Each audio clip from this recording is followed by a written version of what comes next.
अस्सलाम वालेकुम। Welcome to Punjab educators. Punjab educator के लेक्चर नंबर 4 एल्गोरिदम के अंदर आपको खुशामदीद कहते हैं। आए एल्गोरिदम को इन डिटेल हम डिस्क्रिप्शन के साथ देखते हैं।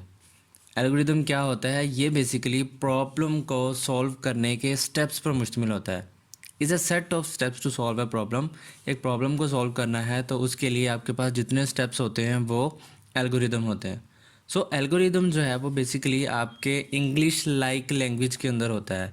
आपकी human language, human understandable language के अंदर एल्गोरिदम को लिखा जाता है। फॉर एग्ज़ाम्पल, आपने एक प्रॉब्लम सॉल्व करनी है कि आपने टी प्रिपेयर करनी है, आपने चाय बनानी है, तो उसके लिए सबसे पहला स्टेप क्या होगा कि आपने स्टार्ट करना है। स्टार्ट करके आपने क्या करना है, एक केटल लेनी है। केटल लेने के बाद आपने उसके नीचे आग जलानी है। आग जलाने के बाद उसमें पानी और other materials like sugar and milk वगैरह जो है वो आपने उसके अंदर ऐड कर देना है। तब तक वेट करना है जब तक कि वो बॉयल नहीं हो जाता है। बॉयल होने के बाद हमने केटल को क्या करना है, साइड पे कर लेना है, फायर उसके नीचे से बंद कर देनी है एंड आपने उसको कप में डालना है और पी लेना है। एंड जस्ट लाइक दैट आपका एल्गोरिदम, आपका जो स्टेप्स हैं वो एंड हो जाते हैं। एक एल्गोरिदम जो है वो प्रॉब्लम सॉल्विंग के अंदर क्या रोल प्ले करता है, इट इज़ वेरी इंपॉर्टेंट। क्यों? क्योंकि ये स्टेप बाय स्टेप गाइड होती है। तो ये गाइड जो है वो बेसिकली आपको गाइड करती है सॉल्यूशन की तरफ। एक प्रॉब्लम है आपके पास, उस प्रॉब्लम के सॉल्यूशन की तरफ एल्गोरिदम आपको गाइड करता है कि पहले ये काम कर लो, फिर ये काम कर लो एंड देन ये कर लो। आप जैसे कि स्क्रीन के ऊपर देख सकते हैं, एक प्रॉब्लम है। प्रॉब्लम के बाद, उस प्रॉब्लम को अंडरस्टैंड करने के बाद आप उसका फ़्लो चार्ट डिज़ाइन करते हैं। फ़्लो चार्ट डिज़ाइन करने के बाद आप उसका एल्गोरिदम राइट करते हैं। एल्गोरिदम राइट करते हैं कि पहला स्टेप ये होगा, फिर मैं ये करूँगा एंड देन मैं इस चीज़ को करूँगा। एल्गोरिदम के अंदर जो आप स्टेप्स आइडेंटिफाई कर लेते हैं उसको आप फिर कंप्यूटर प्रोग्राम के अंदर चेंज कर देते हैं और वो आपका सॉल्यूशन बन जाता है।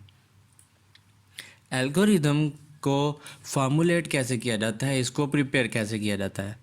सबसे पहले इसके अंदर जो डिफरेंट कीवर्ड्स आते हैं उनको ज़रा समझते हैं कि स्टार्ट क्या होता है। स्टार्ट जो है आपका स्टार्टिंग पॉइंट होता है। एल्गोरिदम का स्टार्टिंग पॉइंट जो है वो स्टार्ट होता है। स्टार्टिंग पॉइंट जो है वो बेसिकली स्टार्ट होता है किसी भी प्रॉब्लम को जब आप सॉल्व करते हैं या कहीं पे भी आपने जाना हो तो आपको एक स्टार्टिंग पॉइंट होता है और एक एंडिंग पॉइंट होता है। ये वही है। देन आप उसके अंदर आइडेंटिफाई करते हैं कि इनपुट्स क्या होंगी। कंप्यूटर के अंदर जब आप प्रॉब्लम सॉल्व करने के लिए एल्गोरिदम लिखते हैं तो उसके लिए आपको अंडरस्टैंड करना होगा कि स्टार्टिंग पॉइंट क्या होगा, उसके अंदर इनपुट्स क्या होंगी एंड उसके अंदर सेट क्या होगा। ये मीन्स वेरिएबल्स उसके अंदर कौन से होंगे, कंप्यूटर मेमोरी के अंदर जो आपने डेटा को स्टोर करना है वो कौन कौन सा डेटा होगा जो आपने स्टोर करना है। इसके अलावा इसके अंदर इफ़ एल्स हो सकती है। इफ़ एल्स मतलब किसी भी कंडीशन को अप्लाई करने के लिए हम इन कीवर्ड्स का इस्तेमाल करेंगे। देन गो टू एक कंडीशन होती है, ये एक कंट्रोल ट्रांसफ़र एक स्टेटमेंट है। इसकी मदद से हम क्या करते हैं, अपने कंप्यूटर के कंट्रोल को एक लाइन से किसी दूसरी लाइन के ऊपर ट्रांसफ़र कर सकते हैं। देन हमें क्या अंडरस्टैंड करना होगा कि हमारे एल्गोरिदम या हमारे प्रॉब्लम के अंदर टोटल आउटपुट्स कौन कौन सी होंगी, मतलब हमने आउटपुट को कैसे डिस्प्ले कराना है। जब ये सारी चीज़ें आप आइडेंटिफाई कर लेंगे तो आप अपने इख्तितामी पॉइंट यानी आप एंड के ऊपर पहुंच जाएंगे जिसको आप स्टॉप कहते हैं। एक एल्गोरिदम जो है वो स्टार्ट से शुरू होता है और स्टॉप के ऊपर एंड हो जाता है, जिसके अंदर डिफरेंट अदर कीवर्ड्स और स्टेप्स इन्वॉल्व होते हैं। आए एल्गोरिदम की एक एग्जांपल देखते हैं जिसके अंदर हम करते क्या हैं कि कुछ 5 नंबर्स हैं, उनका सम, प्रोडक्ट, एवरेज वगैरह हम क्या करते हैं वो फाइंड आउट करेंगे। 5 नंबर्स, उनको जमा, ज़रब और उनकी एवरेज कैलकुलेट करनी है। सबसे पहला स्टेप आपके पास आ जाता है स्टार्ट का। आपने स्टार्ट करना है। स्टार्ट करने के बाद आप क्या करेंगे कि उन 5 नंबर्स को इनपुट करेंगे। यही एग्जांपल हमने प्रीवियस लेक्चर के अंदर भी डिस्कस की थी फ्लो चार्ट के लिए। एंड देन स्टेप नंबर 3 क्या होगा, इनपुट ले ली। इनपुट लेने के बाद हमने क्या करना है, उन सबको सम कर लेना है। मतलब नंबर 0, 1, 2, 3, 4 इन सबको क्या कर लेंगे, जमा कर लेंगे और उनको सम के अंदर स्टोर कर देंगे। स्टेप नंबर 4 क्या होगा कि सेकंड स्टेप जो हमारे पास था वो ये था कि हमने इसका प्रोडक्ट भी कैलकुलेट करना है। इन पांचों नंबर्स को हमने जमा भी करना है, ज़रब भी करना है, इनकी एवरेज भी लेनी है। हम स्टेप नंबर 3 के ऊपर इनको जमा कर चुके हैं। स्टेप नंबर 4 के ऊपर इनको प्रोडक्ट लेंगे, मल्टीप्लाई करेंगे, उनको प्रोडक्ट के अंदर स्टोर करा देंगे।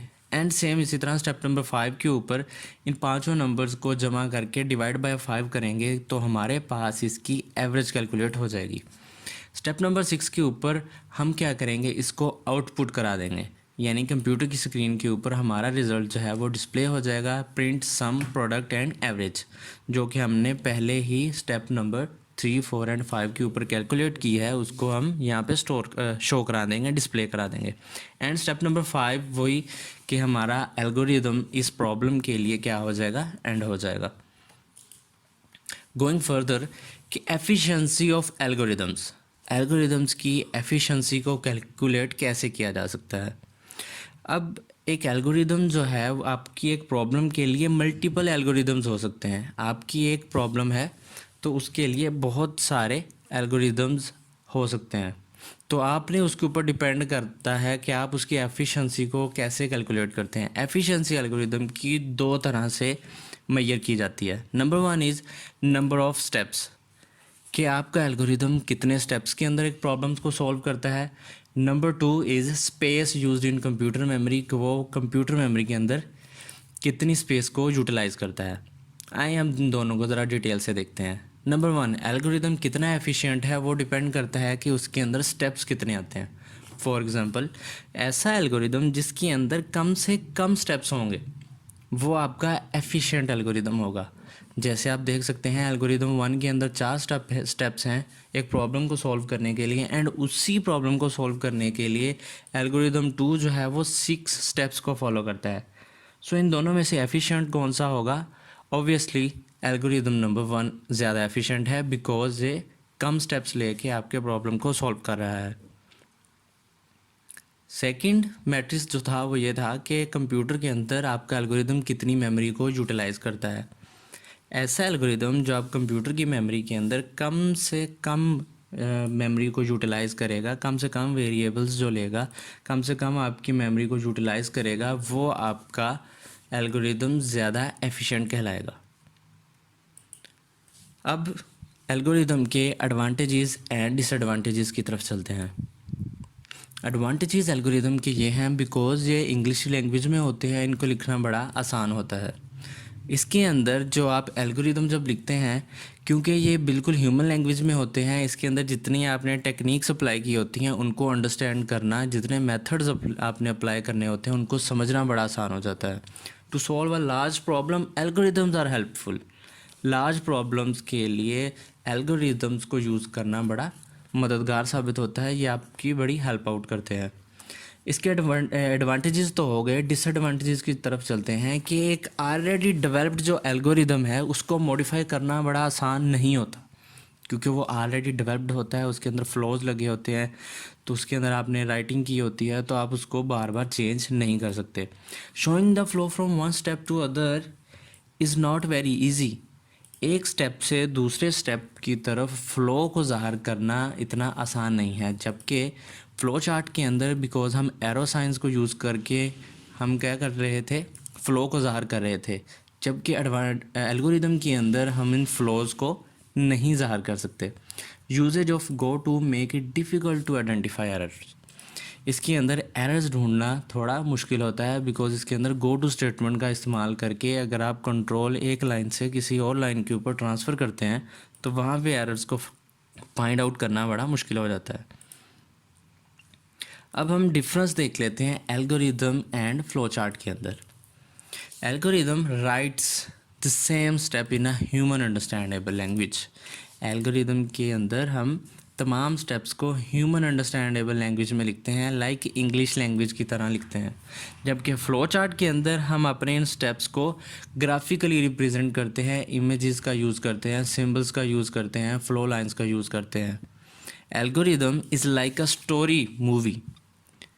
एल्गोरिदम एक स्टोरी की तरह से है जिसके अंदर वो लिखा हुआ होता है, एल्गोरिदम जो है जिसको आपने पढ़ना है, जबकि फ़्लो चार्ट जो है वो एक चलती हुई एनिमेशन मूवी की तरह से है, जिसके अंदर हर स्टेप जो है वो रनिंग की फॉर्म में आ रहा है, जैसे एनिमेटेड होती है।